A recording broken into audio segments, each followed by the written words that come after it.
Good morning. Yeah. Good morning, ma'am. Good morning, ma'am.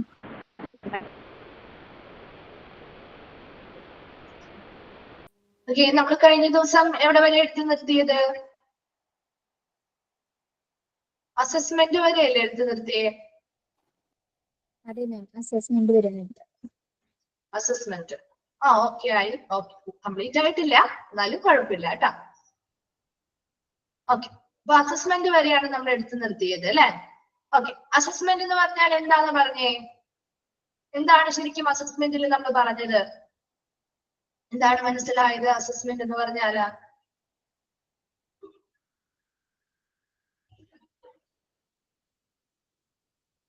എന്താണ് അത് prepare ചെയ്യാത്തെ? എന്താണ് ഒരു അസസ്മെന്റ് എന്ന് പറഞ്ഞാൽ ശരിക്കും? ഇവിടെ അസസ്മെന്റ് എന്നതുകൊണ്ട് ഉദ്ദേശിക്കുന്നത് എന്താ? ഫൈനൽ അസസ്മെന്റ് ആണോ? ആണോ? ഫൈനൽ അസസ്മെന്റ് ആണോ? അല്ല അല്ലെ, പ്രീ അസസ്മെന്റ് ആണ് അല്ലെ. അസസ്മെന്റ് അതായത് ഫൈനൽ അസസ്മെന്റിന് മുൻപ് അതെ വിലയിരുത്തൽ ചെയ്യാണ്. ഫൈനൽ അസസ്മെന്റിന് മുൻപ് നമ്മൾ ചെയ്യുന്ന പ്രീ അസസ്മെന്റ് ആണ് ഇവിടെ ആദ്യം നമ്മൾ പറഞ്ഞത് അല്ലെ. അവിടെ വരെയാണ് നമ്മൾ പറഞ്ഞു നിർത്തിയത്. പ്രീ അസസ്മെന്റ് ആണ്, അത് ഓപ്ഷണൽ ആണ്. നമുക്ക് വേണമെങ്കിൽ ആ സ്ഥാപനത്തിൽ ചെയ്യാം, അല്ലെങ്കിൽ അവർക്ക് നേരിട്ട് ഫൈനൽ അസസ്മെന്റിലേക്ക് പോവാം അല്ലെ. അപ്പൊ അവിടെ അവർക്ക് എന്തിനു വേണ്ടിയാണ് ശരിക്കും അങ്ങനെ ഒരു പ്രീ അസസ്മെന്റ് അവർ ചെയ്യുന്നത്? അവർക്ക് എന്തൊക്കെ പോരായ്മകളുണ്ട് ശരിയായിട്ട് ചെയ്യാൻ വേണ്ടി. അതെ, അപ്പൊ ഫൈനൽ അസസ്മെന്റ് ശരിയായി കിട്ടാൻ വേണ്ടിയിട്ടാണ് അല്ലെ. ഇപ്പൊ നമ്മുടെ മോഡൽ എക്സാമുകളൊക്കെ നടത്തി മെയിൻ എക്സാം നടത്തുന്നത് പോലെ തന്നെ അല്ലെ. അപ്പൊ നമുക്ക് തിരിച്ചറിയാൻ പറ്റും അപ്പൊ ആ ഒരു സ്ഥാപനത്തിന് എന്തൊക്കെ കാര്യങ്ങളിലാണ് ന്യൂനതകളുള്ളത്, അല്ലെങ്കിൽ എവിടെയാണ് അവരുടെ അപര്യാപ്തതകളുള്ളത് എന്ന് തിരിച്ചറിഞ്ഞ് അവർക്ക് ആ പോരായ്മകളെ തിരുത്തി കൃത്യമായ കറക്റ്റീവ് ആക്ഷൻസ് എടുത്തുകൊണ്ട് എന്ത് ചെയ്യാൻ പറ്റും? ആ ന്യൂനതകൾ തിരുത്തി നല്ല ശരിയായ രീതിയിൽ എല്ലാ കാര്യങ്ങളും പെർഫെക്റ്റ് ആക്കാൻ വേണ്ടിയിട്ടാണ് ഈ പ്രീ അസസ്മെന്റ് നടക്കുന്നത്. വേണമെങ്കിൽ ചെയ്താൽ മതി, വേണ്ടെങ്കിൽ നേരിട്ട് അവർക്ക് ഫൈനൽ അസസ്മെന്റിലേക്ക് പോകാം കേട്ടോ. അപ്പൊ നമ്മൾ പറഞ്ഞു ഈ ഒരു പ്രീ അസസ്മെന്റ് ചെയ്ത് കഴിഞ്ഞിട്ട് വേണമെങ്കിൽ ചെയ്യാം, അല്ലെങ്കിൽ അവർക്ക് ആ ഒരു ഹെൽത്ത് കെയർ ഓർഗനൈസേഷൻ എന്ത് ചെയ്യാം? ആ ഒരു ഫൈനൽ അസസ്മെന്റിന് വേണ്ടിയിട്ടുള്ള ഫീസും കാര്യങ്ങളും അടച്ചു കഴിഞ്ഞാൽ ആ ഒരു ഫൈനൽ അസസ്മെന്റിന് വേണ്ടിയിട്ട് ലാബ് എന്ത് ചെയ്യും? വരാൻ തയ്യാറാണ്. ഇത്രയുമാണ് നമ്മൾ കഴിഞ്ഞ ക്ലാസ്സിൽ പറഞ്ഞു നിർത്തിയത് അല്ലെ. ഓക്കെ, അപ്പൊ നമ്മൾ ഇനി നെക്സ്റ്റ് പറയാണ് ഫൈനൽ അസസ്മെന്റ്. എന്താണ് ഫൈനൽ അസസ്മെന്റിൽ ചെയ്യാൻ നോക്കി? After the hospital has taken necessary corrective action to the non conformities raised during the pre assessment which is optional. അതായത് ഇപ്പൊ ഇവിടെ ആഫ്റ്റർ ദ ഹോസ്പിറ്റൽ, അതായത് ഒരു പ്രീ അസസ്മെന്റ് നടത്തിയെന്ന് വിചാരിക്കാം. അത് ഓപ്ഷണൽ ആണെന്ന് പ്രത്യേകം പറയുന്നുണ്ട് കേട്ടോ. പ്രീ അസസ്മെന്റ് നടത്തിയ ഒരു ഹോസ്പിറ്റല്, ആ ഒരു ഹോസ്പിറ്റലിൽ പ്രീ അസസ്മെന്റ് നടത്തിയപ്പോ അതിന്റെ റിപ്പോർട്ടിൽ നിന്നും അവർക്ക് ആ ഹോസ്പിറ്റലിലെ കുറെ കാര്യങ്ങൾ മനസ്സിലായിട്ടുണ്ടാവും അല്ലെ. അവരുടെ പൊരുത്തക്കേടുകൾ എവിടെയൊക്കെയാണ് പോരായ്മകൾ ഉള്ളത് എന്ന് മനസ്സിലായിട്ടുണ്ടാവും അല്ലെ. അപ്പൊ അവരെന്ത് ചെയ്യുന്നു? അതിനാവശ്യമായ കറക്റ്റീവ് ആക്ഷൻസ് അല്ലെങ്കിൽ എന്താണ് തിരുത്തൽ നടപടികൾ അവരാര് ചെയ്യും? ആ ഹോസ്പിറ്റലുകാർ ചെയ്യും.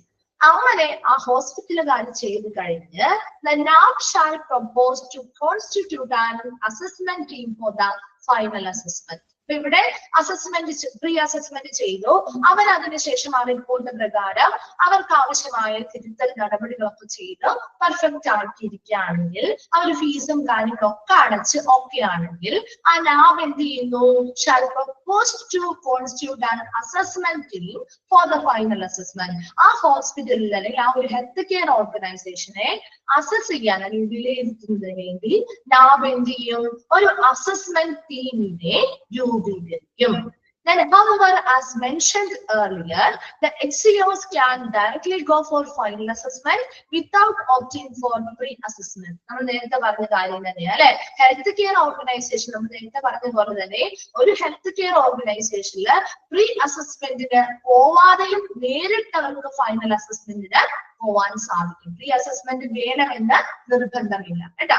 Then the total number of assessors appointed shall depend on the size of the hospital and scope of service provided. ഇനി എന്താ? ആ ഒരു അസസേഴ്സ് എത്ര ആളുകള് ആ ഒരു അസസിംഗ് ടീമില് ഉണ്ടായിരിക്കണം എന്തിന്റെ ബേസ് ചെയ്താണ് തീരുമാനിക്കുന്നത്? ആ ഒരു ഹോസ്പിറ്റലിന്റെ സൈസ്. വലിയ ഹോസ്പിറ്റൽ ആണെങ്കിൽ അതിനനുസരിച്ച് ഒത്തിരി ടീം മെമ്പേഴ്സ് ഉണ്ടായിരിക്കണം അല്ലെ. മൊത്തത്തിലുള്ള എല്ലാ കാര്യങ്ങളും അവിടെ വിലയിരുത്തണ്ടേ. അപ്പൊ അതിനനുസരിച്ചുള്ള ടീം മെമ്പേഴ്സ് ഉണ്ടായിരിക്കണം. അപ്പൊ അതുകൊണ്ട് തന്നെ ആ ഹോസ്പിറ്റലിന്റെ സൈസിനനുസരിച്ച് അതുപോലെ ആ ഹോസ്പിറ്റൽ നൽകുന്ന സേവനങ്ങളുടെ വ്യാപ്തിക്കനുസരിച്ചും അതിനെ ബേസ് ചെയ്താണ് എത്രത്തോളം അസസേഴ്സ് ആണ് ആ ഒരു ടീമിൽ വേണ്ടത് എന്ന് തീരുമാനിക്കുന്നത്. Then the date of final assessment shall be agreed upon by the hospital management and assessors. ഇനി ആ ഒരു ഫൈനൽ അസസ്മെന്റ് നടത്തുന്ന ആ ഒരു ഡേറ്റ് അല്ലെങ്കിൽ ആ ഒരു തീയതി എന്ന് പറയുന്നത് രണ്ട് കൂട്ടരും അംഗീകരിക്കുന്നതായിരിക്കും. ആരൊക്കെയാണ്? ആ അസസേഴ്സും അതുപോലെ ആ ഹോസ്പിറ്റൽ മാനേജ്മെന്റും രണ്ട് കൂട്ടർക്കും അംഗീകരിക്കാവുന്ന ഒരു ഡേറ്റ് ആയിരിക്കും നമ്മൾ ഫിക്സ് ചെയ്യുക. Then assessment shall be conducted on all the facilities covered under accreditation. ഈ അക്രഡിറ്റേഷന് കീഴിൽ അല്ലെങ്കിൽ അക്രഡിറ്റേഷന്റെ പരിധിയിൽ വരുന്ന എല്ലാ സേവനങ്ങളും അല്ലെങ്കിൽ എല്ലാ സർവീസുകളും ഈ അസസ്മെന്റ് ടീം എന്ത് ചെയ്യണം? വിലയിരുത്തൽ നടത്തണം. അപ്പൊ യാതൊരുവിധ ഒന്നോ രണ്ടോ ഭാഗത്തോ മാത്രമല്ല അസസ്മെന്റ് ചെയ്യുന്നത്. അക്രഡിറ്റേഷന്റെ പരിധിയിൽ വരുന്ന എല്ലാ സൗകര്യങ്ങളും നമ്മൾ അസസ്മെന്റ് ടീം എന്ത് ചെയ്യണം? കൃത്യമായിട്ട് പരിശോധന നടത്തേണ്ടതായിട്ടുണ്ട്. Then the assessment team reviews the hospital documented management system and verify its compliance to the NAB standards. ഇനി ഇവർ കൃത്യമായി NAB standards പാലിക്കുന്നുണ്ടോ, അവർ പറഞ്ഞിരിക്കുന്ന പ്രകാരമുള്ള എല്ലാ ഡോക്യുമെന്റ്സും കൃത്യമായിട്ട് ഇവര് സൂക്ഷിക്കുന്നുണ്ടോ, അതെല്ലാം കറക്റ്റ് തന്നെയാണോ മുതലായ എല്ലാ കാര്യങ്ങളും ഇവർ പരിശോധിച്ച് വെരിഫൈ ചെയ്യും. Then the documented quality system, policies and procedures, other manuals, etc. നമ്മൾ ആദ്യം പറഞ്ഞത് ഏതാ? Preparation of quality manuals, policies, procedures എന്ന് പറഞ്ഞായിരുന്നോ? നാബിന്റെ സ്റ്റാൻഡേർഡ്സിനനുസരിച്ച് പ്രിപ്പയർ ചെയ്യണം. നമ്മൾ ആദ്യത്തെ സ്റ്റെപ്പ് പഠിച്ചില്ലേ? പഠിച്ചോ? മറന്നുപോയോ? പ്രിപ്പറേഷൻ ഓഫ് ക്വാളിറ്റി മാനുവൽസ്, എന്താണ് പ്രൊസീജിയേഴ്സ്, പോളിസി ഒക്കെ പഠിച്ചില്ലേ? അതുപോലെ അപ്പൊ ഇവര് തയ്യാറാക്കിയിരിക്കുന്ന ഈ നാബിന്റെ സ്റ്റാൻഡേർഡ്സുമായി ബന്ധപ്പെട്ട് ഈ ഹോസ്പിറ്റലുകാരൻ തയ്യാറാക്കിയിരിക്കുന്ന ഈ പറയുന്ന ക്വാളിറ്റി മാനുവൽസ്, പോളിസികള്, പ്രൊസീജിയേഴ്സ് മുതലായിട്ടുള്ള എല്ലാ ഡോക്യുമെന്റ്സും ഇവരെന്ത് ചെയ്യും? വിലയിരുത്തൽ നടത്തും. And shall be assessed for their implementation and effectiveness. അതെങ്ങനെയാണ് അവർ നടപ്പിലാക്കിയിരിക്കുന്നത്, അതിന്റെ കാര്യക്ഷമത എത്രത്തോളം ഉണ്ട്, ഇതൊക്കെ മനസ്സിലാക്കാനും വിലയിരുത്തുന്നതിനുമാണ് ഈ പറയുന്ന ഡോക്യുമെന്റ്സ് എല്ലാം ഇവര് വിലയിരുത്തൽ നടത്തുന്നത്. നെക്സ്റ്റ് വരുന്നത് based on the assessment by the assessors, the assessment report. ഇനിയിപ്പോ ഈ അസസേഴ്സ് എന്ത് ചെയ്യുന്നു? വിലയിരുത്തലൊക്കെ നടത്തി അല്ലെ, ഒരു ടീം വന്ന ആ വിലയിരുത്തലൊക്കെ നടത്തി. ഇനി ഈ ഒരു അസസ്മെന്റ് റിപ്പോർട്ട് ഉണ്ടല്ലോ, ഈ വിലയിരുത്തൽ നടത്തിയിട്ട് കിട്ടിയ റിപ്പോർട്ട് അല്ലെ, ആ report is prepared and uploaded by the principal assessor in the online portal. ആ ഓൺലൈൻ പോർട്ടലില് ഈ കിട്ടിയിരിക്കുന്ന അസസ്മെന്റ് റിപ്പോർട്ട് എന്ത് ചെയ്യും? ആ പ്രിൻസിപ്പൽ അസസർ ആണ് പ്രിപ്പയർ ചെയ്യുന്നതും അപ്ലോഡ് ചെയ്യുന്നതും. Then the details of non-conformities observed during the assessment is visible to the hospital team in the online portal once the principal assessor submits the report. ഇനി ഈ പറയുന്ന ചിലപ്പോൾ ഫൈനൽ അസസ്മെന്റ് നടത്തുന്ന സമയത്തും ചില കാര്യങ്ങൾ അവരുടെ ശ്രദ്ധയിൽപ്പെടാം അല്ലെ, സ്റ്റാൻഡേർഡ്സ് കീപ്പ് ചെയ്യാത്തതോ അല്ലെങ്കിൽ മറ്റെന്തെങ്കിലും രീതിയിലുള്ള നോൺ കൺഫോമിറ്റീസ് അല്ലെങ്കിൽ പൊരുത്തക്കേടുകളോ പോരായ്മകളോ ചിലപ്പോൾ ഇവരുടെ ശ്രദ്ധയിൽപ്പെട്ടേക്കാം അല്ലെ. അപ്പൊ അതൊക്കെ ഇതിൽ ഈ റിപ്പോർട്ടിൽ ഉൾപ്പെടുത്തും. ഈ റിപ്പോർട്ട് ഓൺലൈൻ പോർട്ടലിൽ ഇവർ പബ്ലിഷ് ചെയ്ത് കഴിയുമ്പോൾ ആ ഹോസ്പിറ്റലുകാർക്ക് അത് എന്ത് ചെയ്യാൻ പറ്റും? ആ ഒരു റിപ്പോർട്ട് കൃത്യമായിട്ട് ആ ഓൺലൈൻ പോർട്ടലിൽ കയറി കാണാൻ സാധിക്കും. അതിലൂടെ അവർ പറഞ്ഞിരിക്കുന്ന നോൺ കൺഫോമിറ്റി ഏരിയാസ് അല്ലെങ്കിൽ പൊരുത്തക്കേടുകളുള്ള അല്ലെങ്കിൽ പോരായ്മകളുള്ള ഏരിയാസ് ഏതാണ്, അതിന്റെ ഡീറ്റെയിൽസ് കാര്യങ്ങള് മനസ്സിലാക്കാനും സാധിക്കും. എപ്പോഴാണ് ഇത് ചെയ്യാൻ പറ്റുന്നത്? എപ്പോഴാണോ ആ ഒരു പ്രിൻസിപ്പൽ അസസർ ആ റിപ്പോർട്ട് ആ ഓൺലൈൻ പോർട്ടലിൽ സബ്മിറ്റ് ചെയ്യുന്നത്, അപ്പോൾ അവർക്ക് ആ ഹോസ്പിറ്റലുകാർക്കാണ് അപ്പോഴാണ് അത് കാണാൻ സാധിക്കുന്നത്. അല്ലാതെ പേഴ്സണൽ ആയിട്ടൊന്നും കാര്യങ്ങളൊന്നും അയച്ചു കൊടുക്കുന്നില്ല കേട്ടോ. അപ്പൊ നോക്കി ഒരു ഫൈനൽ അസസ്മെന്റിൽ എന്തൊക്കെ കാര്യങ്ങളാണ് ജനറൽ ആയിട്ട് ജസ്റ്റ് ഒരു ബ്രീഫ് ആയിട്ട് പറയുള്ളൂ കേട്ടോ. ഫൈനൽ അസസ്മെന്റിൽ എപ്പോഴും നമുക്കൊരു പ്രീ അസസ്മെന്റ് നടത്തിയിട്ടുണ്ടെങ്കിൽ അത് അതുമായി ബന്ധപ്പെട്ട് കുറെ കറക്റ്റീവ് ആക്ഷൻസ് അല്ലെങ്കിൽ എന്താണ് തിരുത്തൽ നടപടികൾ ഹോസ്പിറ്റലിൽ ചെയ്യേണ്ടതായിട്ട് വരും അല്ലെ.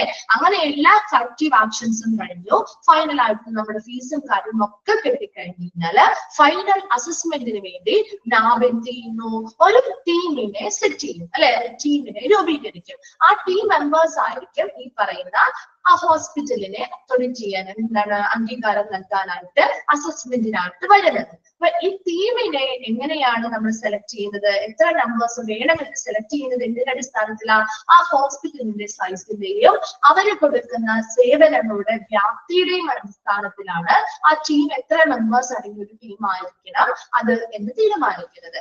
അതുപോലെ നമ്മൾ നേരത്തെ പറഞ്ഞ പോലെ തന്നെ ഒരു ഹെൽത്ത് കെയർ ഓർഗനൈസേഷനിൽ ആവശ്യമെങ്കിൽ മാത്രം പ്രീ അസസ്മെന്റ് നടത്തിയാൽ മതി, അല്ലെങ്കിൽ നേരിട്ട് അവർക്ക് ഫൈനൽ അസസ്മെന്റിലേക്ക് പോകാവുന്നതാണ്. ഇനി നെക്സ്റ്റ് പറഞ്ഞത് എന്താ, ഏത് ദിവസമാണ് ഫൈനൽ അസസ്മെന്റ് നടത്തേണ്ടത് എന്ന ആ ഒരു ദിവസം ആരൊക്കെ ചേർന്നാൻ തീരുമാനിക്കുന്നത്, രണ്ട് കൂട്ടരുടെയും അതായത് ഹോസ്പിറ്റൽ മാനേജ്മെന്റിന്റെയും ഈ പറയുന്ന അസസേഴ്സിന്റെയും സൗകര്യപ്രകാരം അവർക്ക് അംഗീകരിക്കാവുന്ന ഒരു ദിവസമായിരിക്കും ഫൈനൽ അസസ്മെന്റ് നടക്കുക. നെക്സ്റ്റ് നമ്മൾ പറഞ്ഞത് ഈ അസസ്മെന്റ് നടക്കുന്ന സമയത്ത് അവിടെ അക്രഡിറ്റേഷന്റെ പരിധിയിൽ വരുന്ന എല്ലാ സൗകര്യങ്ങളും ഇവരവിടെ വിലയിരുത്തൽ നടത്തുന്നുണ്ട്. അതോടൊപ്പം തന്നെ എല്ലാ ഡോക്യുമെന്റ്സും ഇപ്പൊ ക്വാളിറ്റി മാനുവൽസ് ആവാം, അതുപോലെ പോളിസികളാവാം, പ്രൊസീജിയേഴ്സ് ആവാം, ഈ അക്രഡിറ്റേഷൻ നാവിന്റെ സ്റ്റാൻഡേർഡ്സുമായി ബന്ധപ്പെട്ട് ഇവർ കൃത്യമായിട്ട് ഫോളോ ചെയ്തു പോരുന്ന അല്ലെങ്കിൽ കൊടുത്തിട്ടുള്ള എല്ലാ ഡോക്യുമെന്റ്സും കാര്യങ്ങളും കൃത്യമായിട്ട് ഈ അസസ്മെന്റ് ടീം വിലയിരുത്തൽ നടത്തുകയും അതുമായി ബന്ധപ്പെട്ട എല്ലാ പരിശോധനകളും കൃത്യമായിട്ട് നാവ് സ്റ്റാൻഡേർഡ്സ് എല്ലാ മേഖലയിലും ഇവർ പാലിക്കുന്നുണ്ടോ അത് നമുക്ക് കൃത്യമായ പരിശോധനകൾ നടത്തി വെരിഫിക്കേഷൻ നടത്തും. അതുപോലെ തന്നെ നെക്സ്റ്റ് എന്താ, അതെന്തിനു വേണ്ടിയാണ് ഈ നാവ് സ്റ്റാൻഡേർഡ്സ് മുതലായ കാര്യങ്ങൾ അവർ കൃത്യമായിട്ട് അവിടെ നടപ്പിലാക്കുന്നുണ്ടോ, അതിന്റെ കാര്യക്ഷമത എത്രത്തോളം ഉണ്ട് എന്നൊക്കെ ഈ ഒരു ടീമാണ് വന്ന് അത് വിലയിരുത്തുന്നത്. അതിനുശേഷം ഈ ഒരു അസസ്മെന്റിന് ശേഷം ആ ഒരു അസസ്മെന്റ് റിപ്പോർട്ട് അത് പ്രിപ്പയർ ചെയ്യുന്നതും അത് ഓൺലൈൻ പോർട്ടലിൽ സബ്മിറ്റ് ചെയ്യുന്നതും പ്രിൻസിപ്പൽ അസസർ ആയിരിക്കും. പ്രിൻസിപ്പൽ അസസർ എപ്പോഴാണോ ആ ഓൺലൈൻ പോർട്ടലിൽ ഈ ഒരു റിപ്പോർട്ട് എന്ത് ചെയ്യുന്നത്, സബ്മിറ്റ് ചെയ്യുന്നത്, അപ്പൊ മുതൽ ആ ഹോസ്പിറ്റലുകാർക്ക് അവരുടെ ആ ഒരു റിപ്പോർട്ട് കാണാൻ സാധിക്കും. അതിൽ അവർക്ക് എന്തൊക്കെ പോരായ്മകൾ വന്നിട്ടുണ്ട് അല്ലെങ്കിൽ എല്ലാം മികച്ചതായിട്ടാണോ ഇരിക്കുന്നത്, ഇതെല്ലാം അവർക്ക് ആ റിപ്പോർട്ടിലൂടെയാണ് മനസ്സിലാക്കാൻ സാധിക്കുന്നത്. ക്ലിയർ ആണോ ഫൈനൽ അസസ്മെന്റ്? ഓക്കെ ആണോ? നീ പറയണോ? ക്ലിയർ അല്ലേ? ഓക്കെ. നെക്സ്റ്റ് വരുന്നത് റിവ്യൂ ഓഫ് അസസ്മെന്റ് റിപ്പോർട്ട്. ഇനി ഈ ഒരു അസസ്മെന്റ് റിപ്പോർട്ട് നമുക്ക് കിട്ടിയിട്ടുണ്ട് അല്ലെ. അപ്പൊ അസസ്മെന്റ് റിപ്പോർട്ടിനെ റിവ്യൂ ചെയ്യുക അല്ലെങ്കിൽ അവലോകനം ചെയ്യുകയാണ് നെക്സ്റ്റ് ചെയ്യുന്നത്. The hospital shall take necessary corrective action on the non-conformity and upload the requisite document as evidence for corrective action for each non-conformity. അതായത് ഇവിടെ റിവ്യൂ ഓഫ് അസസ്മെന്റ് റിപ്പോർട്ട് എന്ന് പറഞ്ഞാല് ഇവിടെ ഫൈനൽ അസസ്മെന്റ് കഴിഞ്ഞ് അതിലൊരു അസസ്മെന്റ് റിപ്പോർട്ട് കിട്ടിയില്ലേ, കിട്ടിയെന്ന് നമ്മൾ പറഞ്ഞില്ലേ, പബ്ലിഷ് ചെയ്യുമെന്ന് പറഞ്ഞു അല്ലെ. പ്രിൻസിപ്പൽ അസസർ ആണ് അത് ഓൺലൈൻ പോർട്ടലിൽ പബ്ലിഷ് ചെയ്യുന്നത്.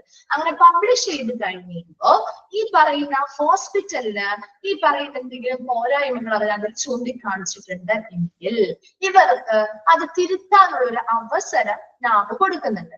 രണ്ട് തവണയാണ്, ഈ രണ്ട് സൈക്കിളാണ് അവർക്ക്, ആകെ രണ്ട് ചാൻസ് ആണ് അവർക്ക് കൊടുക്കുക.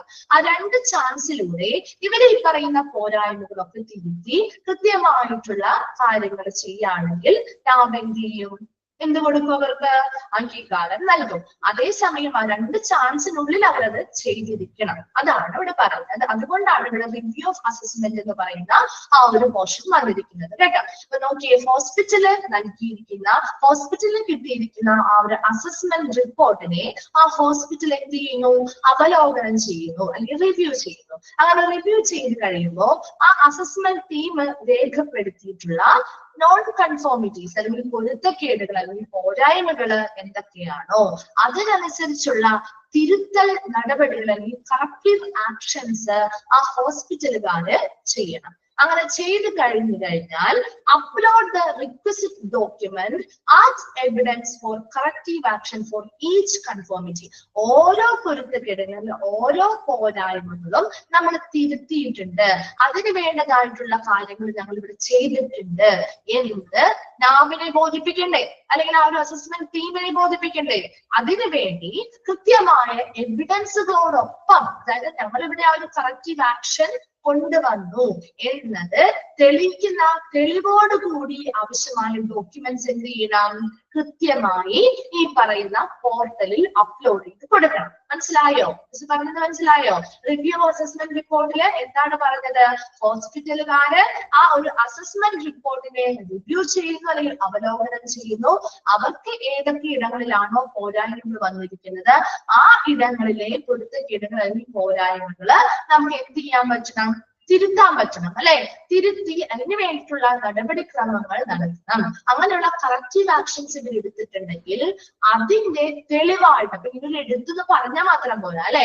അത് രാവിലെ ബോധ്യപ്പെടണം, അവിടുത്തെ അസസിംഗ് ടീമിന് ബോധ്യപ്പെടണം. അതിനു വേണ്ടിയിട്ട് ആവശ്യമായ തെളിവുകളോടുകൂടി ഡോക്യുമെന്റ്സോട് കൂടി കൃത്യമായിട്ട് അത് എന്ത് ചെയ്യണം? ആ ലാബിന്റെ പോർട്ടലിൽ ഡോക്യുമെന്റ് അപ്ലോഡ് ചെയ്ത് കൊടുക്കണം. മനസ്സിലായോ? മനസ്സിലായോ? പോയിന്റ് എന്താ? നമുക്ക് ക്ലിയർ ആയോ? നെക്സ്റ്റ് പറയുന്നത് on successful submission of the corrective action by the hospital the same shall be reviewed by the principal assessor. ഇനി എങ്ങനെ ഒരു കറക്റ്റീവ് ആക്ഷനുമായി ബന്ധപ്പെട്ട എവിഡൻസ് ഒക്കെ നമ്മൾ വിജയകരമായിട്ട് അപ്ലോഡ് ചെയ്ത് അല്ലെങ്കിൽ സബ്മിറ്റ് ചെയ്ത് കൊടുത്തു കഴിഞ്ഞാൽ അതേ സെയിം ഡോക്യുമെന്റ്സ് ആര് വിലയിരുത്തൽ നടത്തും അല്ലെങ്കിൽ റിവ്യൂ ചെയ്യും? പ്രിൻസിപ്പൽ അസസർ വിലയിരുത്തി ആ കൊടുത്തിരിക്കുന്ന കറക്റ്റീവ് ആക്ഷൻസും ആ തെളിവുകളും ശരിയാണ് എന്ന് ബോധ്യമാവുകയും ചെയ്യണം. Then healthcare organization can avail only 2 cycles of corrective action on non-conformities.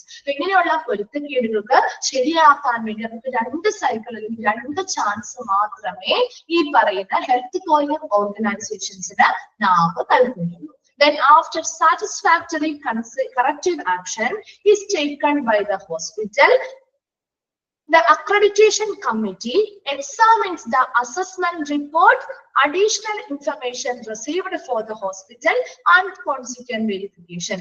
ഇനി ഒരു സക്സസ്ഫുൾ ആയിട്ടുള്ള, അതായത് ഒരു സാറ്റിസ്ഫാക്ടറി ആണ്, അപ്പൊ അവർക്ക് ആ ലാബിന്റെ അസസ്മെന്റ് ടീമിന് ബോധ്യമായി, സാറ്റിസ്ഫൈഡ് ആയി, അവർ സംതൃപ്തരായി, ഇവർ പറഞ്ഞിരിക്കുന്ന തെളിവ് പ്രകാരം ഇവർ തിരുത്തൽ നടപടികൾ കറക്റ്റീവ് ആക്ഷൻസ് ചെയ്തിട്ടുണ്ട് എന്നൊക്കെ ബോധ്യമായിട്ടുണ്ടെങ്കിൽ ആ അക്രഡിറ്റേഷൻ കമ്മിറ്റി പിന്നീട് എന്താ ചെയ്യുന്നത്? ആ അസസ്മെന്റ് റിപ്പോർട്ടിനെ വെച്ചുകൊണ്ട് അഡീഷണൽ ആയിട്ടുള്ള മറ്റ് ഇൻഫർമേഷൻസും അതുപോലെയുള്ള കോൺസിക്വന്റ് ആയിട്ടുള്ള അതുമായി ബന്ധപ്പെട്ട് തുടർന്നുള്ള മറ്റു വെരിഫിക്കേഷനും കാര്യങ്ങളും പരിശോധനകളും നടക്കും. അതിനുശേഷം the accreditation committee shall make appropriate recommendations regarding accreditation of the healthcare organization. അതിനുശേഷം എന്ത് ചെയ്യുന്നു?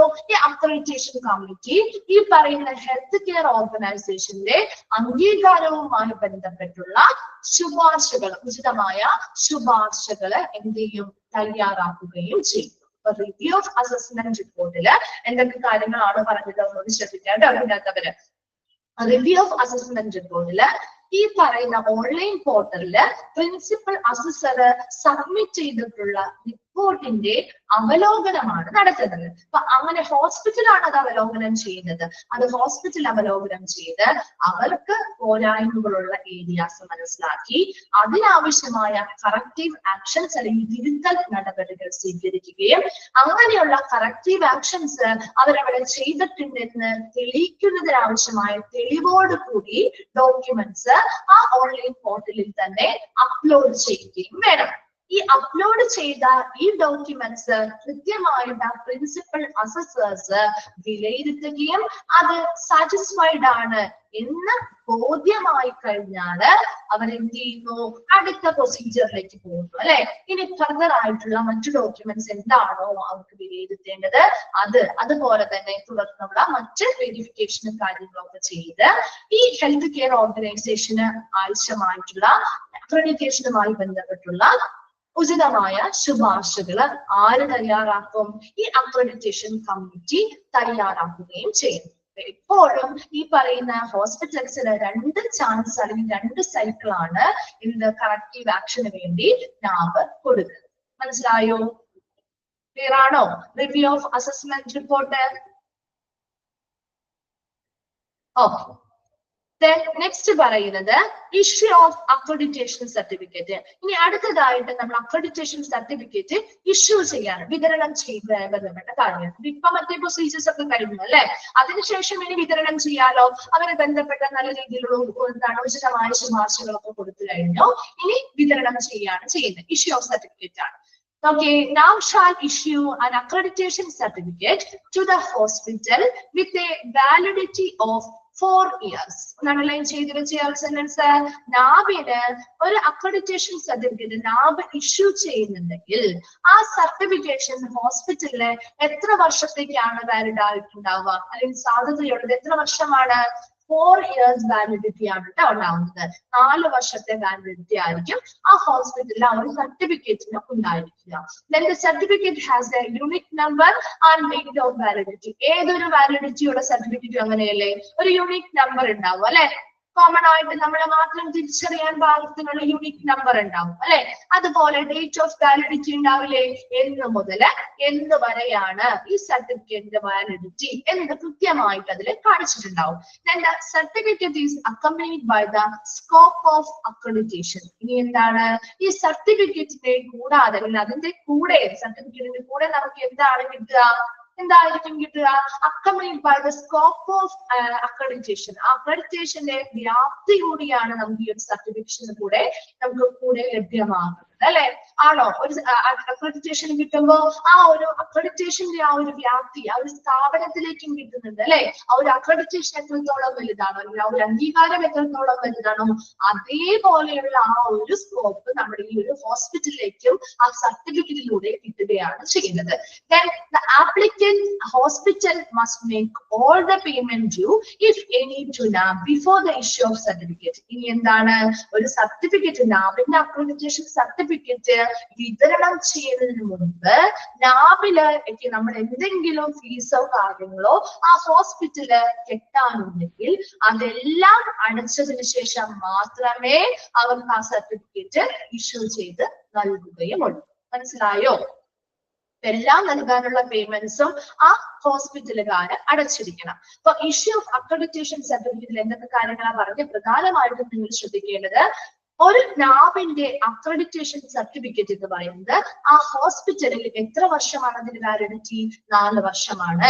അതിനൊരു യൂണിക് നമ്പർ ഉണ്ടാവും, ആ ഡേറ്റ് ഓഫ് വാലിഡിറ്റി മുതലായ കാര്യങ്ങളും അതിൽ കൊടുത്തിട്ടുണ്ടാവും. അപ്പൊ ഈ ഒരു സർട്ടിഫിക്കറ്റ് അവർക്ക് വിതരണം ചെയ്ത് കിട്ടണമെങ്കിൽ അതിന് മുന്നോടിയായിട്ട് ആ നാബിന് നൽകാനുള്ള എല്ലാ പേയ്മെന്റുകളും നൽകിയതിനു ശേഷം മാത്രമേ ആ സർട്ടിഫിക്കറ്റ് വിതരണം ചെയ്ത് കിട്ടുകയുള്ളൂ. ക്ലിയർ ആണോ? Issue of accreditation certificate okay ആണോ?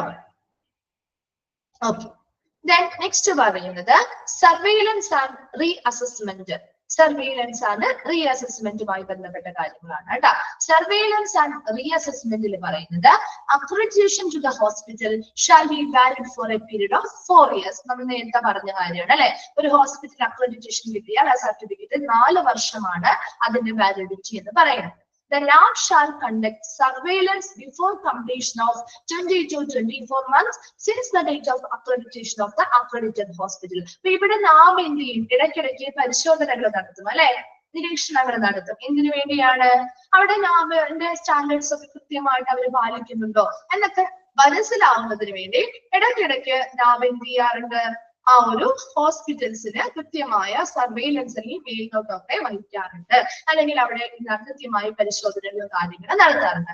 നാബ് ഷാൽ കണ്ടക്ട് സർവെയിലൻസ്. നാബ് എന്ത് ചെയ്യുന്നു?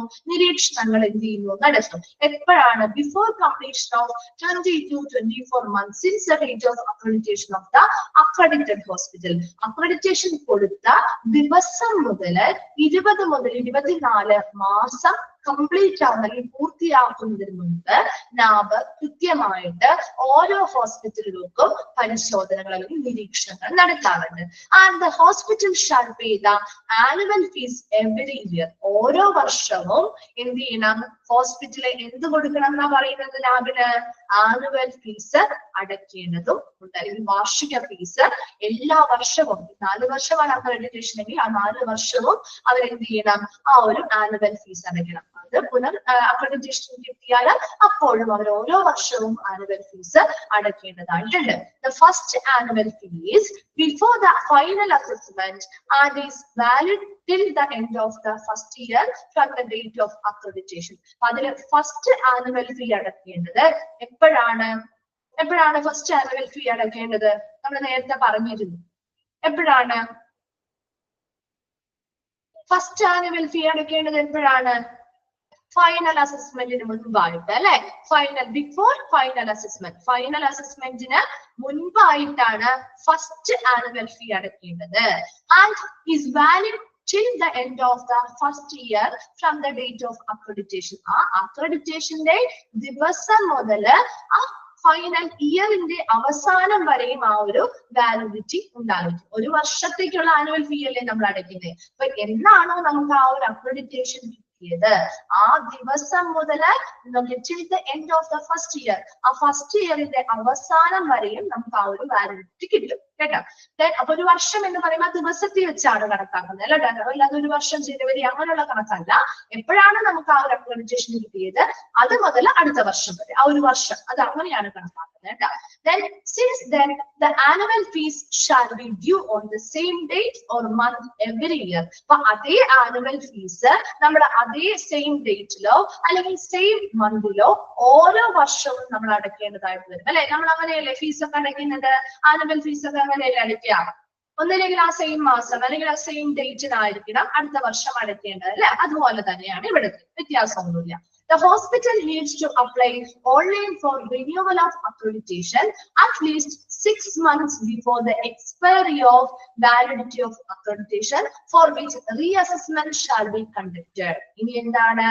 ഒരു ഹോസ്പിറ്റലിന് അക്രഡിറ്റേഷൻ കിട്ടിക്കഴിഞ്ഞാൽ അവർക്ക് പിന്നീട് റിന്യൂവൽ ചെയ്യണം. ആ ഒരു അക്രഡിറ്റേഷൻ അവർക്ക് റിന്യൂ ചെയ്യണമെന്ന് വിചാരിക്കുക, പുതുക്കണമെന്ന് വിചാരിക്കുക. അങ്ങനെ പുതുക്കണമെങ്കിൽ അവരുടെ എക്സ്പയറി ഡേറ്റ് അല്ലെങ്കിൽ അവരുടെ ആ ഒരു സർട്ടിഫിക്കറ്റിന്റെ വാലിഡിറ്റി കഴിയുന്നതിന് 6 മാസം മുൻപ്, അതായത് 4 വർഷമല്ലേ വാലിഡിറ്റി, അപ്പൊ ഒരു 3-3.5 വർഷമാവുമ്പോഴേക്കും അവരെന്ത് ചെയ്യണം? അടുത്ത പുതുക്കാനുള്ള ആപ്ലിക്കേഷൻ കൊടുക്കണം. മനസ്സിലാവുന്നുണ്ടോ? 4 വർഷമാണ് വാലിഡിറ്റി. അപ്പൊ അവരുടെ വാലിഡിറ്റി കഴിയുന്നതിന്റെ 6 മാസം മുൻപ് തന്നെ അവര് ആ റിന്യൂ ചെയ്യാനായിട്ട് പുതുക്കാനുള്ള ഓൺലൈൻ ആപ്ലിക്കേഷൻസ് ഓൺലൈനായിട്ട് തന്നെ അപ്ലൈ ചെയ്ത് ഇട്ടിരിക്കണം എന്നാ പറയുന്നത് കേട്ടോ. ദെൻ ഇവിടെ എന്ത് ചെയ്യുന്നു? അങ്ങനെ ഓൺലൈൻ ആയിട്ട് അപ്ലൈ ചെയ്യുമ്പോൾ അതിനനുസരിച്ച് അവർ എന്ത് ചെയ്യും? കൃത്യമായിട്ട് റീഅസസ്മെന്റ്, പുനർമൂല്യനിർണ്ണയം നടത്താനായിട്ട് വരികയും ചെയ്യും. Then the NAB may call for unannounced visit based on any concern or any serious incident reported upon any an individual or an organization or media. അതായത് നാബ് ഇടയ്ക്ക് എന്തിനു വിളിക്കാറുണ്ടെന്നാ പറയുന്നത്? അൺഅനൗൺസ്ഡ് വിസിറ്റ് എന്ന് വെച്ചാൽ എന്തായിരിക്കും? അൺഅനൗൺസ്ഡ് വിസിറ്റ് എന്ന് പറയുമ്പോൾ അപ്രഖ്യാപിതമായിട്ടുള്ള, അല്ലെ? ഓൾറെഡി പറഞ്ഞിട്ടുള്ളതല്ല, അപ്രഖ്യാപിതമായിട്ടുള്ള സന്ദർശനങ്ങള് നാബ് നടത്താറുണ്ട്. എന്തുകൊണ്ടായിരിക്കും അങ്ങനെ നാബ് നടത്തുക? എന്തുകൊണ്ടായിരിക്കും? അതിനുള്ള കാരണവും അവിടെ പറഞ്ഞിട്ടുണ്ട്. എന്താ? Individual or organisation or media, ഒരു വ്യക്തിയോ ഒരു ഓർഗനൈസേഷനോ സ്ഥാപനമോ അല്ലെങ്കിൽ മാധ്യമമോ റിപ്പോർട്ട് ചെയ്യുന്ന എന്തെങ്കിലും സംഭവത്തിന്റെ അടിസ്ഥാനത്തിൽ, അതായത് based on any concern, എന്തെങ്കിലും സംഭവങ്ങള്, എന്തെങ്കിലും ആശങ്കയുണ്ടാക്കുന്ന സംഭവങ്ങളോ അല്ലെങ്കിൽ സീരിയസ് ആയിട്ടുള്ള മറ്റെന്തെങ്കിലും സംഭവങ്ങളോ ആശങ്കയുണ്ടാക്കുന്ന കാര്യങ്ങളോ ഒക്കെ ഉണ്ടായത് ഒരു വ്യക്തിയോ ഒരു സ്ഥാപനമോ അല്ലെങ്കിൽ ഒരു മാധ്യമമോ റിപ്പോർട്ട് ചെയ്താൽ അത് ശരിയാണോ അല്ലയോ എന്ന് മനസ്സിലാക്കാൻ വേണ്ടി ആര് അപ്രതീക്ഷിതമായിട്ടുള്ള സന്ദർശനം നടത്തും? നാബ് നടത്തും. മനസ്സിലാവോ? ഒരു ഹോസ്പിറ്റലിൽ നിന്ന് ഒരു സീരിയസ് ആയിട്ടുള്ള ഒരു ഇൻസിഡന്റ് അല്ലെങ്കിൽ സംഭവം ഉണ്ടായി എന്നൊരു റിപ്പോർട്ട് കേൾക്കാണ്. അപ്പൊ ഈ നാബിന് അത് എന്താണ്, നാബിനെ അത് അറിയിക്കുമ്പോ ആ റിപ്പോർട്ടിലൂടെ അറിയിക്കുന്ന സമയത്ത് നാബിന് അതിന്റെ ഉത്തരവാദിത്വം ഉണ്ട് അല്ലെ. അവിടെ ഒരു അക്രഡിറ്റഡ് ആയിട്ടുള്ള സ്ഥാപനമായതുകൊണ്ട് തന്നെ അവിടുത്തെ പ്രവർത്തനങ്ങൾ എങ്ങനെയാണോ നടക്കുന്നത്, അങ്ങനെ തന്നെ ഇങ്ങനെയുള്ള റിപ്പോർട്ട് പ്രകാരമുള്ളതാണോ എന്ന് ചെക്ക് ചെയ്യണം. അതിന് വേണ്ടിയിട്ട് അവരെന്ത് ചെയ്യും, പറയാതെ അപ്രതീക്ഷിതമായിട്ട് സന്ദർശനങ്ങൾ നടത്താം. മനസ്സിലായോ? ഓക്കെ, അപ്പൊ മിസ് ഒന്നുകൂടി പറയാം കേട്ടോ. നോക്കിയേ, സർവൈലൻസ് ആൻഡ് റീ അസസ്മെന്റിൽ എന്താ പറയുന്നത്?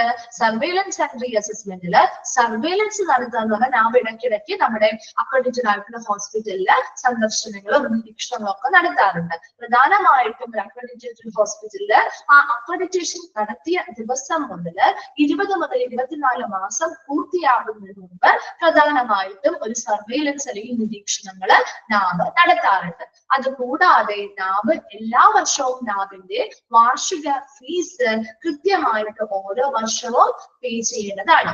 ഇനി അവിടെ ആനുവൽ ഫീസ് എപ്പോഴും ആദ്യത്തെ ആനുവൽ ഫീസ് അടയ്ക്കേണ്ടത് ഫൈനൽ അസസ്മെന്റിന് മുമ്പായിരിക്കണം. അതിന്റെ സമയം എന്ന് പറയുന്നത് എന്നാണോ നമുക്ക് അക്രഡിറ്റേഷൻ കിട്ടിയ ദിവസം അത് മുതൽ 1 വർഷമാണ് അതിന്റെ ആ ഒരു ആനുവൽ ഫീസിന്റെ കാലാവധി എന്ന് പറയുന്നത്. അപ്പൊ ഓരോ വർഷവും ഈ ആനുവൽ ഫീസ് കൃത്യമായിട്ട് അതേ മാസം അല്ലെങ്കിൽ അതേ ദിവസം ഈ പറയുന്ന ഹോസ്പിറ്റലുകാര് പേ ചെയ്യേണ്ടതാണ്. നെക്സ്റ്റ് എന്താ പറഞ്ഞത്? ഹോസ്പിറ്റലിന് റിന്യൂവൽ അല്ലെങ്കിൽ പുനഃ അക്രഡിറ്റേഷൻ നൽകണമെങ്കിൽ പുതുക്കണമെങ്കിലോ അവര് ആ ഒരു വാലിഡിറ്റി 4 വർഷമാണ് വാലിഡിറ്റി, അതിന്റെ 6 മാസം മുമ്പ്, വാലിഡിറ്റി തീരുന്നതിന്റെ 6 മാസം മുൻപ് ഈ നാബിലേക്ക് കൃത്യമായിട്ട് ഓൺലൈനായിട്ട് അതിനുള്ള അപേക്ഷകൾ സമർപ്പിക്കണം.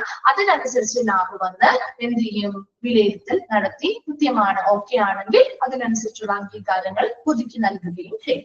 ഇനി ലാസ്റ്റ് പറയുന്ന നാബ് ഇടയ്ക്ക് ചിലപ്പോ അപ്രതീക്ഷിതമായിട്ടുള്ള സന്ദർശനങ്ങൾ നടത്താം. അത് എന്തിന്റെ ബേസിസിലാണ്? ചിലപ്പോൾ ഒരു ഹോസ്പിറ്റലിനെ കുറിച്ച് ഒരു വ്യക്തിയോ ഒരു സ്ഥാപനമോ അല്ലെങ്കിൽ ഒരു മാധ്യമമോ റിപ്പോർട്ട് ചെയ്യുന്ന എന്തെങ്കിലും ആശങ്ക നിറഞ്ഞതോ അല്ലെങ്കിൽ എന്തെങ്കിലും അപകടമായിട്ടുള്ളതോ അല്ലെങ്കിൽ ഒരു സീരിയസ് ആയിട്ടുള്ള ഗുരുതരമായ എന്തെങ്കിലും സംഭവങ്ങളുടെയോ ബേസിലാണ് നാബിനുള്ള അപ്രതീക്ഷിതമായിട്ടുള്ള സന്ദർശനങ്ങൾ നടത്താം. ക്ലിയർ ആണോ? Surveillance and re assessment okay ആണോ?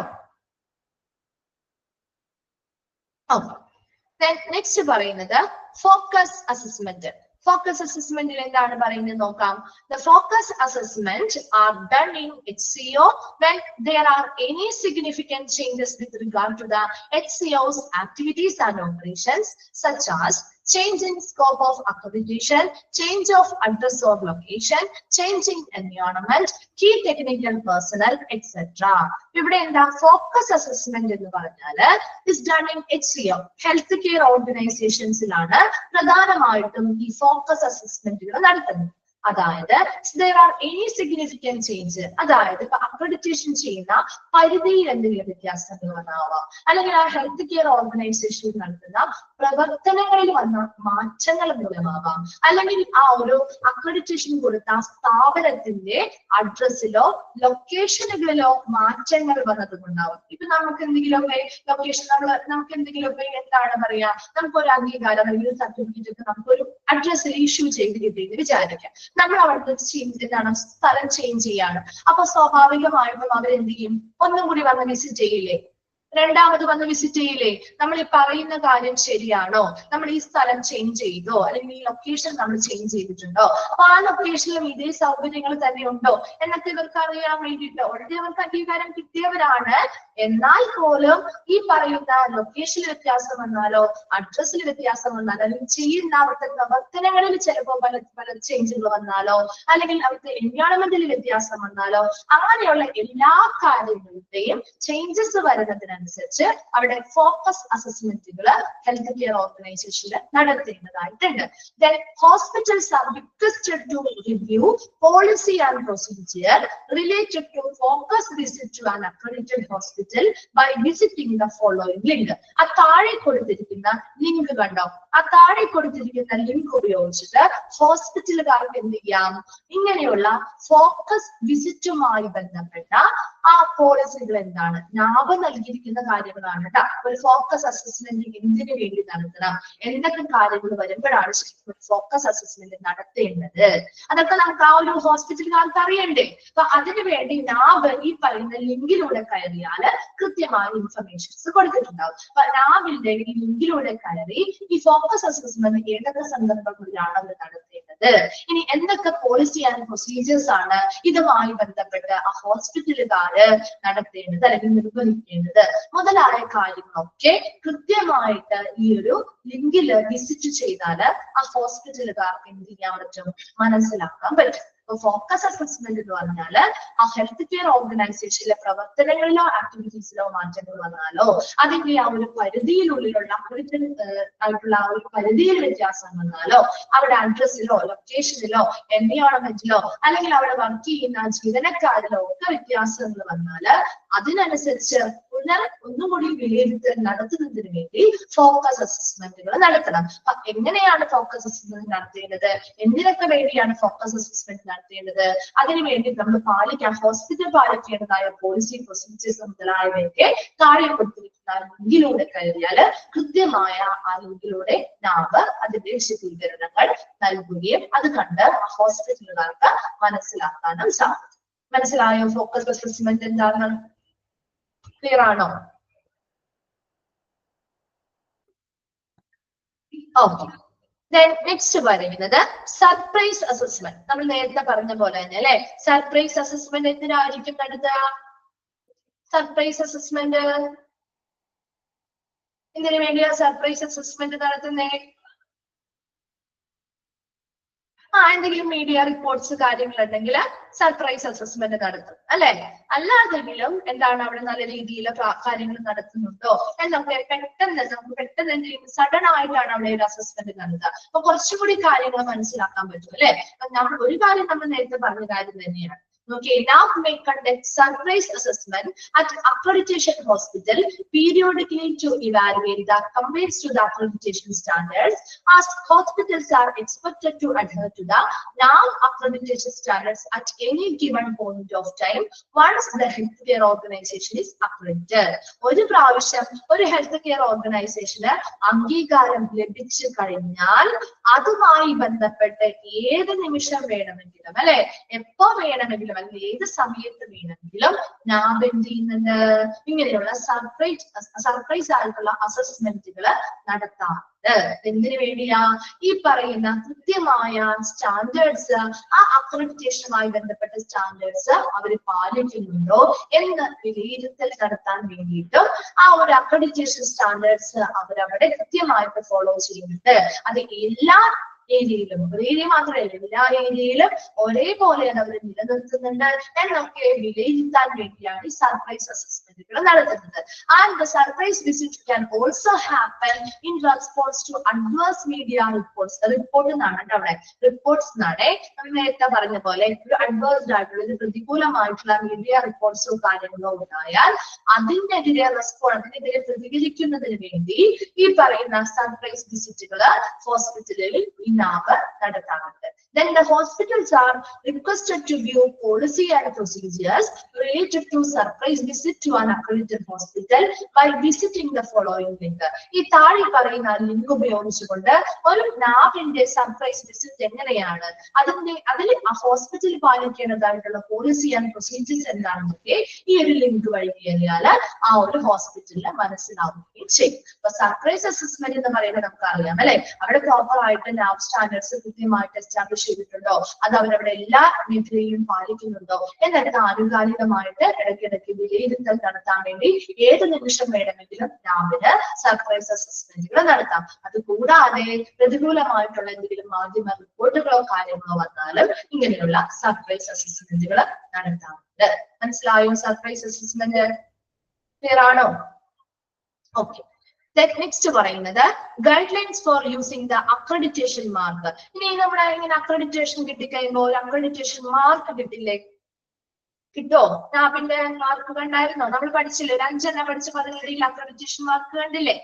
അതുപോലെ ഈ നാബിന്റെ അക്രഡിറ്റേഷൻ മാർക്ക് ഉപയോഗിക്കുന്നതിനുള്ള മാർഗനിർദ്ദേശങ്ങളാണ് താഴെ പറയുന്നത് കേട്ടോ. The accredited hospital should ensure the guidelines related to display NAB logo or accreditation mark are adhered. അതായത് അക്രഡിറ്റഡ് ആയിട്ടുള്ള ഹോസ്പിറ്റല് ഷുഡ് എൻഷുവർ ഈ പറയുന്ന ഒരു നാബിന്റെ ലോഗോ അല്ലെങ്കിൽ അക്രഡിറ്റേഷൻ മാർക്ക് എങ്ങനെ യൂസ് ചെയ്യണം അല്ലെങ്കിൽ എങ്ങനെ അത് കൃത്യമായിട്ട് പാലിക്കണം എന്നതുമായി ബന്ധപ്പെട്ട മാർഗനിർദ്ദേശങ്ങൾ കൃത്യമായിട്ട് ഈ അക്രഡിറ്റേറ്റഡ് ഹോസ്പിറ്റൽ എന്ത് ചെയ്യണം, ഉറപ്പുവരുത്തണം. അവർ പറയുന്ന മാർഗനിർദ്ദേശങ്ങൾക്കനുസരിച്ച് മാത്രമേ അത് യൂസ് ചെയ്യാൻ പാടുള്ളൂ. Then any misuse of the logo or accreditation mark can lead to adverse action being taken against the hospital by NAB besides legal action. അതായത് ഇപ്പൊ ചില ഹോസ്പിറ്റലുകാർ എന്ത് ചെയ്യും, ചിലപ്പോ ഈ അക്രഡിറ്റേഷൻ മാർക്കും ചിലപ്പോൾ അക്രഡിറ്റേഷൻ മാർക്ക് കിട്ടിയിട്ടുണ്ടാവില്ല.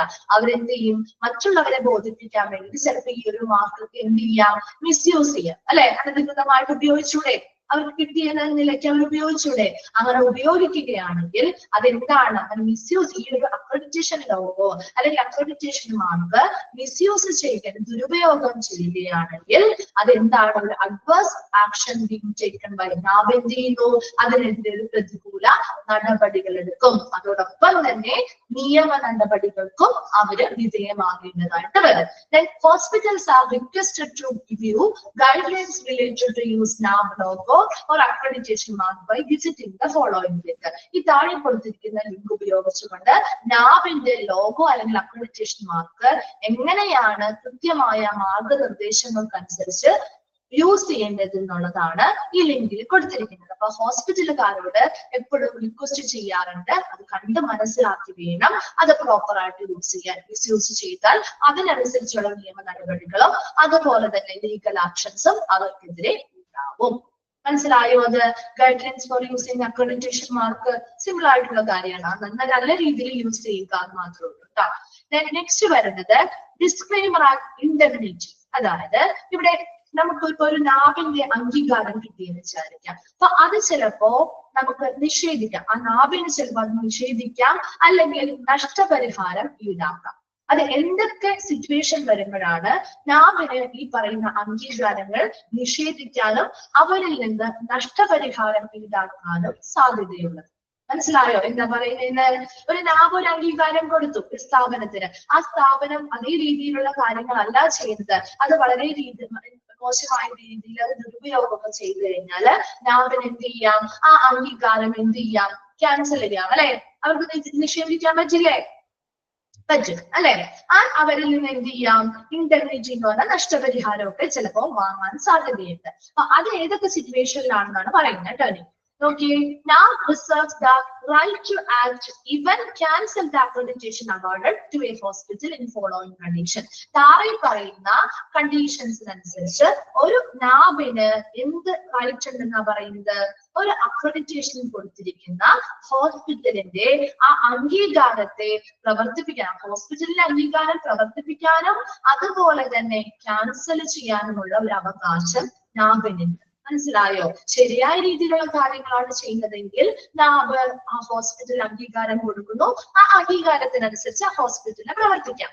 അതേസമയം ശരിയായ രീതിയിൽ എല്ലാവരുടെ പ്രവർത്തനങ്ങൾ നടത്തുന്നതെങ്കിൽ ആ നാബിന് എന്ത് അധികാരം ഉണ്ടാവും, എന്ത് റൈറ്റ് ഉണ്ട്? അത് ക്യാൻസൽ ചെയ്യാനുമുള്ള അധികാരം ഉണ്ടായിരിക്കും. താഴെ പറയുന്ന കണ്ടീഷൻ അനുസരിച്ചാണ് അത് തീരുമാനിക്കുന്നത് എന്നാ പറയുന്നത്. ഫസ്റ്റ് വൺ ആണ്, if the required fees not paid on time. അതായത് നമ്മൾ പറഞ്ഞു വാർഷിക വരുമാനം എല്ലാ വർഷവും ചെയ്യണം, അല്ലെ, ആനുവൽ ഫീ അടയ്ക്കണം എന്ന് പറഞ്ഞില്ലേ?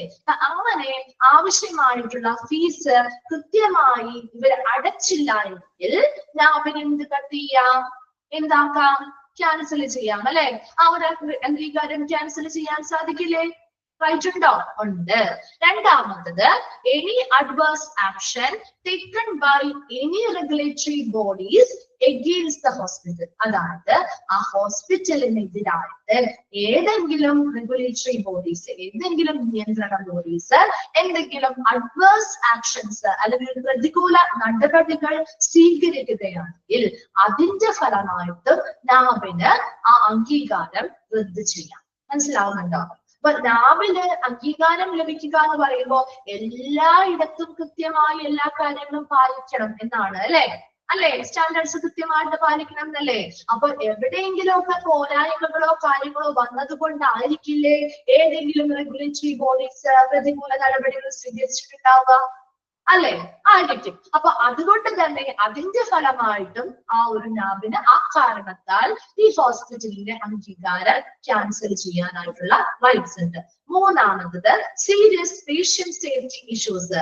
ആ ഹോസ്പിറ്റലില് വളരെ ഗുരുതരമായിട്ടുള്ള പേഷ്യൻസിന്റെ സുരക്ഷയുമായി ബന്ധപ്പെട്ട ഗുരുതരമായ പ്രശ്നങ്ങൾ ഉണ്ടാവുകയാണെങ്കിലും നാബിന് ആ ഹോസ്പിറ്റലിന്റെ അംഗീകാരം റദ്ദ് ചെയ്യാം. അല്ലെ? നാബ് നല്ല സേഫ്റ്റിയും എല്ലാം അതിൽ ഉൾപ്പെടുന്നുണ്ട് അല്ലെ? പേഷ്യന്റ് സേഫ്റ്റി നമ്മൾ എടുത്തു പറയുന്നുണ്ട്. അപ്പൊ പേഷ്യന്റ് സേഫ്റ്റി നല്ല രീതിയിൽ ഉറപ്പ് വരുത്താത്തത് കൊണ്ടല്ലേ അത്രയും പ്രോബ്ലംസ് അവിടെ ഉണ്ടാവുന്നത് സേഫ്റ്റിയുമായി ബന്ധപ്പെട്ട്. അപ്പൊ സ്വാഭാവികമായിട്ടും നാബിന് ആ ഒരു അംഗീകാരത്തെ ക്യാൻസൽ ചെയ്യാം. നാലാമത്തത് failure are also advised to check the NAB portal time to time for any important announcements. അതായത് failure are also advised. നിങ്ങളുടെ ഇവിടെ ഇങ്ങനെ തന്നെയാണോ കിടക്കുന്നത്? ആണോ? ഈ പോയിന്റ് ഇങ്ങനെ അങ്ങനെ തന്നെയാണോ കിടക്കുന്നത് നിങ്ങളുടെ ഒരു സെന്റൻസ് കംപ്ലീറ്റ് അല്ലല്ലോ? ഇങ്ങനെ തന്നെയാണോ കിടക്കുന്നത്? പ്രസന്റ് ചെയ്തിരിക്കുന്ന പോലെ തന്നെയാണോ കിടക്കുന്നത്? ആണോ? അല്ലല്ലോ. എന്താണ്? കുറച്ചു പേർക്കാണ് അല്ല അല്ലെങ്കിൽ അല്ല, എന്താണ് ഉദ്ദേശിക്കുന്നത്? യെസ് ഓർ നോ ഒന്ന് റിപ്ലൈ ചെയ്ത് എനിക്ക് മനസ്സിലാവുന്നില്ല. ഇങ്ങനെ തന്നെയാണോ കിടക്കുന്നത്? ഇങ്ങനെ തന്നെയാണ്. അപ്പൊ ആ സെന്റൻസ് ഒന്ന് തിരുത്താട്ടോ. അങ്ങനെയാണെങ്കിൽ ആ സെന്റൻസ് ഒന്ന് തിരുത്തണേ. failure to comply with the standards. എഴുതിയിരിക്കട്ടോ അവിടെ. failure to comply with the standards. comply ചെയ്യാന്ന് പറഞ്ഞാൽ പാലിക്കുക. failure to comply, COMPLY, comply with the standards at any given point of time. At any given point of time.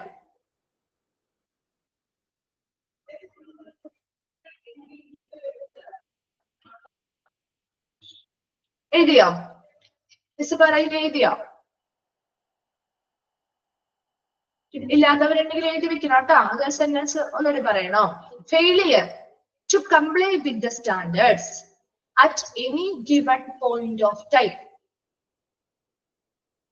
അതായത് ഏത് സമയത്തും കൃത്യം ഇപ്പൊ നമുക്കൊരു സ്റ്റാൻഡേർഡ് അല്ലെങ്കിൽ അക്രഡിറ്റേഷൻ നൽകിയിട്ടുണ്ടെങ്കിൽ ആ ഹോസ്പിറ്റൽ ഏത് സമയത്തും അത് പാലിക്കണമെന്നാണ് അല്ലെ? അല്ലെങ്കിൽ പ്രത്യേക അവർക്ക് ഇഷ്ടമുള്ള സമയത്ത് മാത്രം പാലിച്ചാൽ മതി കാണും അല്ല, ഏത് സമയത്തും, അതാണ് at any given point of time, ഏത് സമയത്തും അവര് സ്റ്റാൻഡേർഡ്സ് പാലിക്കണമെന്നുള്ളതാണ്.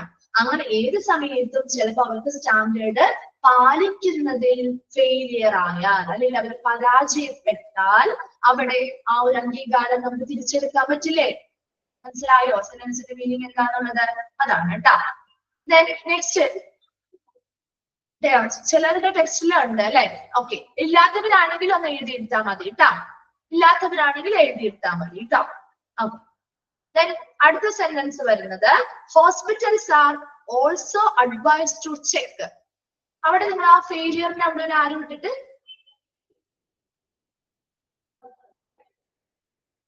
അവിടെയുള്ളത് നിങ്ങളുടെ ടെക്സ്റ്റിലുള്ളവർ എഴുതണ്ട കേട്ടോ. അടുത്ത സെന്റൻസ് ഇതിൽ തന്നെ ഉണ്ടാവും. അടുത്ത സെന്റൻസ് ഓൾറെഡി ഉണ്ട്. അപ്പൊ ഇങ്ങനെയുള്ളവര്, അതായത് മിസ് പ്രസന്റ് ചെയ്തിരിക്കുന്ന പോലെയുള്ളവരാണ് തിരുത്തേണ്ടത് കേട്ടോ.